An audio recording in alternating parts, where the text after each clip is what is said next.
मध्य पूर्व एशिया की राजनीति दिलचस्प होती जा रही है। एक ओर इजराइल गजा में हमास के खिलाफ अभियान चला रहा है, तो दूसरी ओर फ्रांस के राष्ट्रपति इमैनुअल मैक्रों ने फिलिस्तीन राष्ट्र को मान्यता देने की घोषणा कर दी है। फ्रांस का यह फैसला कनाडा, यूनाइटेड किंगडम और ऑस्ट्रेलिया द्वारा फिलिस्तीन को औपचारिक मान्यता देने की घोषणा के एक दिन बाद आया। मैक्रों ने कहा, हमें दो राष्ट्र समाधान की संभावना को बनाए रखने के लिए अपनी शक्ति के अनुसार हर संभव प्रयास करना चाहिए ताकि इजराइल और फिलिस्तीन शांति और सुरक्षा के साथ साथ रह सकें। इसके पहले ब्रिटेन, कनाडा, ऑस्ट्रेलिया समेत कई देशों ने एक के बाद एक फिलिस्तीन को मान्यता दे दी है और अब इस लिस्ट में फ्रांस का भी नाम जुड़ गया है।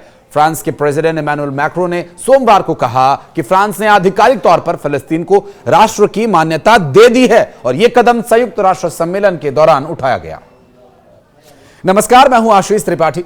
इजराइल के प्रधानमंत्री बेंजामिन नेतन्याहू ने साफ शब्दों में कहा कि फिलिस्तीन नाम का कोई देश बनने नहीं दिया जाएगा। इजराइल प्रधानमंत्री नेतन्याहू के नेतृत्व में लगातार जो फैसले ले रहा है उसे लेकर के कुछ आंतरिक विरोध भी उन्हें झेलना पड़ रहा है। बहरहाल इजराइल के प्रधानमंत्री का यह बयान उस वक्त आया जब रविवार को एक साथ तीन देशों ने, ब्रिटेन, कनाडा और ऑस्ट्रेलिया ने फिलिस्तीन को आधिकारिक तौर पर देश होने की मान्यता दे दी, जिसका बेंजामिन नेतन्याहू ने कड़ा विरोध किया और कहा कि जॉर्डन नदी के पश्चिम में कोई फिलिस्तीन राज्य नहीं बनेगा। प्रधानमंत्री कार्यालय से जारी एक बयान में नेतन्याहू ने देश पर आतंकवाद का लगातार जो दंश लोग झेल रहे हैं, इस तरह बनाकर उसे आतंकवाद को पुरस्कृत करने का आरोप भी लगाया। उन्होंने कहा कि अमेरिका यात्रा के बाद वे देशों का जवाब देंगे। इजराइल के प्रधानमंत्री नेतन्याहू ने कहा कि कोई फिलिस्तीन राज्य नहीं होगा। हमारी धरती के मध्य में एक आतंकवादी राज्य को थोपने की हालिया कोशिशों का जवाब अमेरिका से लौटने के बाद दिया जाएगा।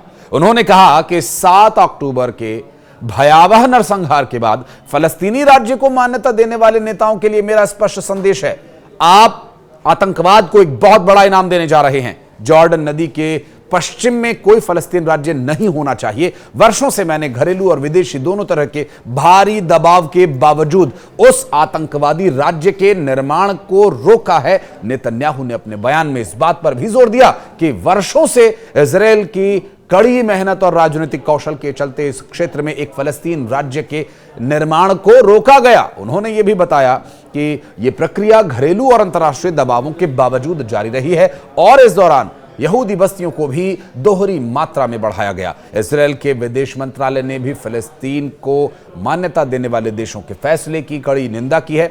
इजरायली प्रधानमंत्री के कार्यालय की तरफ से जारी एक बयान में कहा गया कि हमने ये काम मजबूत संकल्प और चतुराईपूर्ण कूटनीति के साथ किया और इसके अलावा हमने यहूदिया और सामरिया में यहूदियों की संख्या दोगुनी कर दी है और हम इसी राह पर चलते रहेंगे। हमारी धरती के मध्य में एक आतंकवादी राज्य स्थापित करने की नई कोशिशों का जवाब संयुक्त राज्य अमेरिका की यात्रा से लौटने के बाद दूंगा।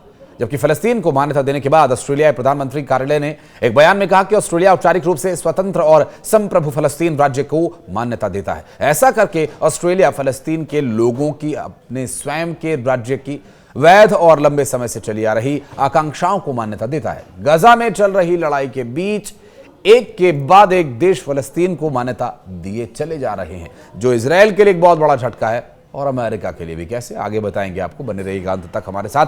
फिलिस्तीन को उस वक्त मान्यता मिल रही है जब इजराइल गजा में जमीनी सैन्य अभियान चला रहा है और गजा में लगातार आम लोगों की जान जा रही है। इजराइल ने बार बार गजा के लोगों से गाजा खाली करने के लिए कहा और माना यह जा रहा है कि इजराइल अब पूरे गाजा पर कंट्रोल करने का प्लान बना रहा है और उस पर काम भी कर रहा है। अमेरिका का समर्थन इसे हासिल है, तो वहीं माना यह भी जा रहा है कि ब्रिटेन, कनाडा, ऑस्ट्रेलिया के फिलिस्तीन को मान्यता दिए जाने के बाद अब इजराइल गजा के पश्चिमी तट से एक बड़े हिस्से को इजराइल में मिलाने का ऐलान भी कर सकता है और इस तरह के कदम से इजराइल के लिए इस क्षेत्र में अपना नियंत्रण बढ़ाने का जो रास्ता है वो साफ हो जाएगा।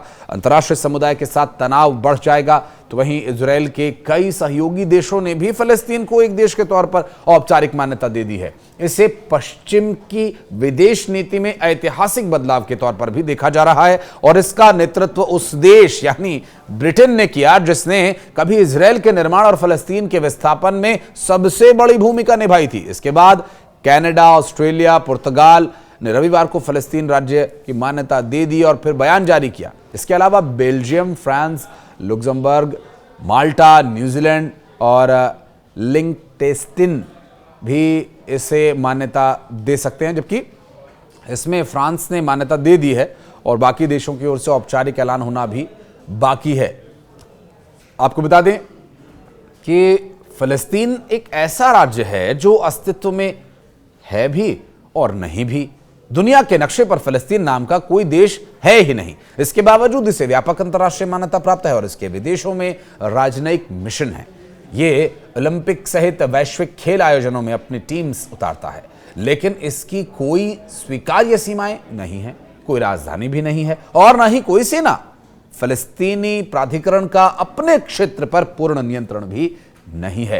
एक विनाशकारी युद्ध का सामना कर रहा फिलिस्तीन का एक हिस्सा गजा अभी भी इजराइल के कब्जे में है, इसलिए इसकी मान्यता काफी हद तक प्रतीकात्मक ही मानी जाती है। और एक रिपोर्ट के अनुसार संयुक्त राष्ट्र के 193 सदस्य देशों में से कम 145 देश फिलिस्तीन राज्य को मान्यता दे चुके हैं।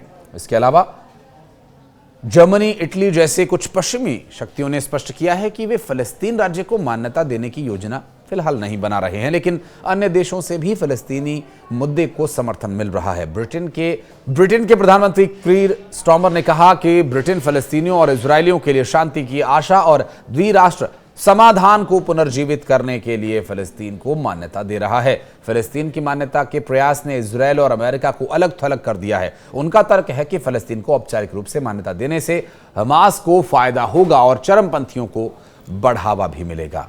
बहरहाल जिस तरह की परिस्थितियां बन रही हैं उसे देखते हुए यहां भारत की भूमिका को लेकर भी कई बार प्रश्न उठते हैं, लेकिन भारत अपनी सीमाओं को मजबूत करने के साथ साथ देश को आगे बढ़ा रहा है। अंतर्राष्ट्रीय स्तर पर इस तरह के विषयों में विवाद में पड़ने से बेहतर है कि आप अपने ऊपर काम करें। बहरहाल विवाद किसके लिए है? विवाद है इजरायल के लिए, अमेरिका के लिए, जो अलग थलग पड़ चुके हैं इस मामले पर। फिलिस्तीन को मान्यता देने के विषय पर क्या इजरायल और अमेरिका को भी झुकना होगा, या फिर वो यदि अड़े रहे तो फिर कुछ और भी वो कर सकते हैं। और जाहिर है अमेरिका देखिए आखिरी मोमेंट पर कुछ ना कुछ करता ही है और इंतजार रहेगा कि क्या अमेरिका कुछ करता है या फिर फिलिस्तीन एक देश बनकर के नक्शे पर आ जाएगा और नेतन्याहू की लाख कोशिशें धरी की धरी रह जाएंगी। कुछ आप कहना चाहें तो इस पूरे विषय पर अपनी प्रतिक्रिया दे सकते हैं। धन्यवाद।